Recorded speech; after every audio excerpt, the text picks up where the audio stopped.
प्रयागराज में ममता कुलकर्णी महामंडलेश्वर पद से बर्खास्त, अखाड़े से लक्ष्मी नारायण त्रिपाठी भी निष्कासित। किन्नर अखाड़े के संस्थापक ऋषि अजय दास ने की कार्रवाई। प्रयागराज पहुंचे विदेशी श्रद्धालु बोले, महाकुंभ सुरक्षित और पवित्र, भीड़ नियंत्रण में सरकार की कुशलता अद्भुत। हरदोई में 3 साल की मासूम से दुष्कर्म, दोषी भाई को आजीवन कारावास की सजा। बरेली में कुंभ जा रहे श्रद्धालुओं के साथ सड़क हादसा, श्रद्धालुओं के ऑटो के ऊपर पलटी पिकअप, हादसे में 2 की मौत, 5 घायल। नमस्कार, स्वागत है आपका आज की खबर में। मैं हूं आपके साथ महिमा शर्मा। बढ़ते हैं उत्तर प्रदेश की बड़ी खबरों की ओर। बॉलीवुड एक्ट्रेस ममता कुलकर्णी ने मोहमाया त्याग कर महाकुंभ में संन्यास लिया था। उन्हें किन्नर अखाड़े का महामंडलेश्वर बनाया गया था, लेकिन अब उन्हें इस पद से हटाते हुए अखाड़े से भी निष्कासित कर दिया गया है। उनके साथ लक्ष्मी नारायण त्रिपाठी को भी निष्कासित कर दिया गया है। ये कार्रवाई किन्नर अखाड़े के संस्थापक अजय दास ने की है। प्रयागराज में आयोजित महाकुंभ 2025 आस्था, भक्ति और संस्कृति का अद्वितीय संगम बन चुका है। इस भव्य आयोजन में देश विदेश से श्रद्धालुओं का विशाल जनसैलाब उमड़ रहा है। हर किसी के मन में आस्था की ज्योति प्रज्वलित हो रही है। सभी संगम में पुण्य की डुबकी लगाकर मोक्ष की कामना कर रहे हैं। इस दौरान विदेशी तीर्थयात्री भी महाकुंभ की अद्भुत व्यवस्था से अभिभूत नजर आए। वहीं उत्तर प्रदेश की योगी सरकार द्वारा किए गए बेहतरीन प्रबंधों की सभी ने सराहना भी की। Mattia from Italia. Very grateful to be here in the Mahakumbh. Everything has been very smooth. All the facilities have been great. Police, they were very kind to us. Very grateful to be part of this. Hardoi में अदालत ने 3 साल की मासूम बालिका के साथ दुष्कर्म करने वाले आरोपी को आजीवन कारावास और 40,000 रुपए जुर्माने की सजा सुनाई है। जहां आरोपी चचेरे भाई द्वारा दुष्कर्म का शिकार हुई मासूम पुत्री के साथ हुई दरिंदगी का ये मामला पिता ने दर्ज कराया था। अदालत ने आरोपी के खिलाफ पिता और मां ने गवाही नहीं दी, लेकिन फॉरेंसिक रिपोर्ट, मेडिकल जांच और मासूम बालिका के बयान के आधार पर दुष्कर्म की पुष्टि हुई। वादी मुकदमा ने यह मामला दर्ज कराया था थाना बेनीगंज पर। इसमें उनकी एक मासूम छोटी बालिका थी जो लगभग 2-3 वर्ष की उसकी उम्र रही होगी, और ये एक्यूज अशोक ने उसको बिस्कुट दिलाने के बहाने ले जाकर के उसके साथ घिनौना कृत्य किया, जो कि समाज में इस तरह की घटना शर्मसार करने वाली होती है।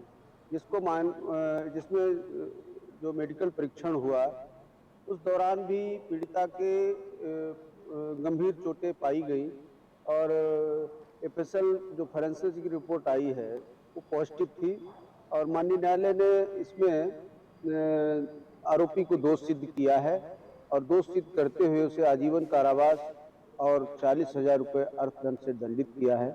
वादी मुकदमा ने यह मामला दर्ज कराया था। बरेली के कैंट थाना क्षेत्र में पिकअप अनियंत्रित होकर ऑटो के ऊपर पलट गई, जिसमें सवार ड्राइवर सहित 5 लोग गंभीर रूप से घायल हो गए।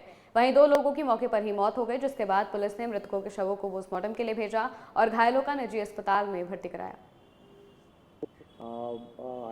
बरेली बदायूं रोड पे एक एक्सीडेंट हुआ, जिसमें एक ऑटो और एक पिकअप गाड़ी में टक्कर हुई थी, जिसमें ऑटो में सवार 2 लोगों की मृत्यु हो गई, 4 लोग घायल हो गए हैं उसमें।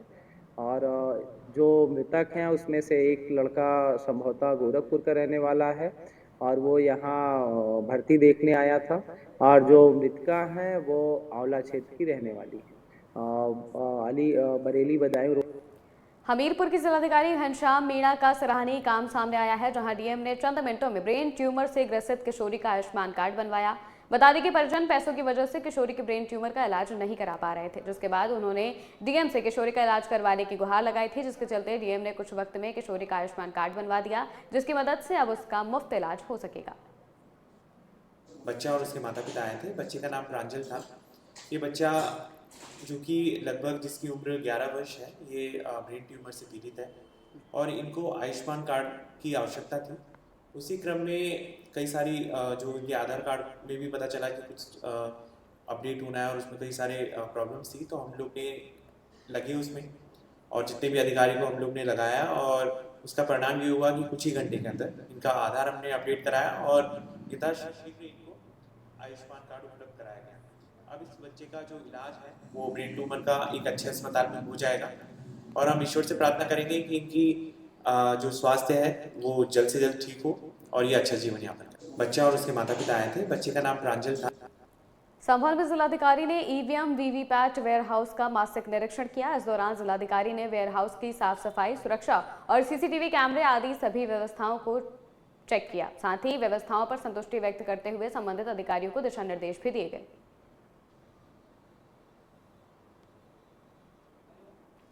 रायबरेली में पुलिस ने महाकुंभ जाने वाले श्रद्धालुओं से 300 रुपए वसूले। जहां हाईवे पर बीचों बीच गाड़ी रोककर अवैध वसूली की जा रही है, जिसका वीडियो सोशल मीडिया पर भी वायरल हुआ, जिसमें देखा जा रहा है कि थाना मिल एरिया में बैठे थाना अध्यक्ष की शह पर अवैध वसूली जोरों पर है।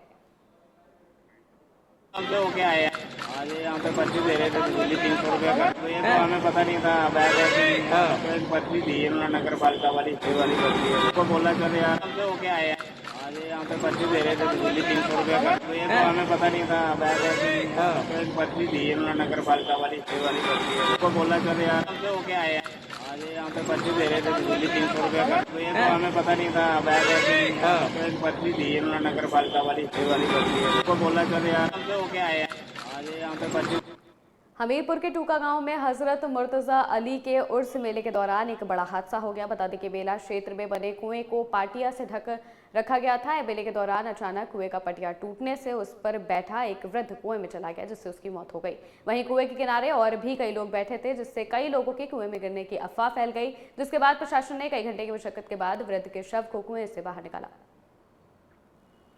रायबरेली में भाजपा के पदाधिकारियों और उनके साथियों पर ठेकेदार से रंगदारी मांगने का आरोप लगाया गया है। ठेकेदार ने 10 लाख की रंगदारी मांगे जाने का आरोप लगाते हुए एसपी से शिकायत कर कार्रवाई की मांग की। पीड़ित के पास धमकी भरे ऑडियो भी है, जिसे उसने एसपी के सामने साक्ष्य के रूप में प्रस्तुत किए। शिवगढ़ नगर पंचायत कार्यालय का काम करवा रहे थे, 1 साल से करवा रहे, ऊपर हो चुका है 10 दिन का, हमारा 15 दिन काम बचा है। तो जीबी सिंह लोग, सालू सिंह लोग और सालू गुप्ता, पवन सिंह और अज्ञात लोग थे, 15-20 आदमी सब स्कॉर्पियो से हमारा काम रुकवाने के लिए। कहते मैं शासन का आदमी हूँ, भाजपा का आदमी हूँ, भाजपा कार्यकर्ता हूँ, मंडल हूँ, अध्यक्ष हूँ, कैसे काम करोगे? ठीक है, तो अब ये काम रुकवा रहे हमको दौड़ा रहे हैं, लाठी डंडों मार रहे हैं, हमारा मजदूरों को मार रहे हैं, मारपीट हमारा काम रोक दिया। 10-15 दिन काम बचा है, ये हमारा काम रोक दिया। शिवगढ़ कासगंज के रजवाहे पुल में फंसने से मगरमच्छ की मौत हो गई। वहीं मगरमच्छ के फंसे होने पर उसे देखने के लिए भारी भीड़ जमा हो गई थी। इस घटना की जानकारी पर टीम ने मगरमच्छ के शव को बाहर निकाला, जिसके बाद वन विभाग की टीम आगे की कार्रवाई में जुटी है। उत्तर प्रदेश की खबरों में फिलहाल इतना ही। देश और दुनिया की तमाम खबरों के लिए देखते रहिए आज की खबर।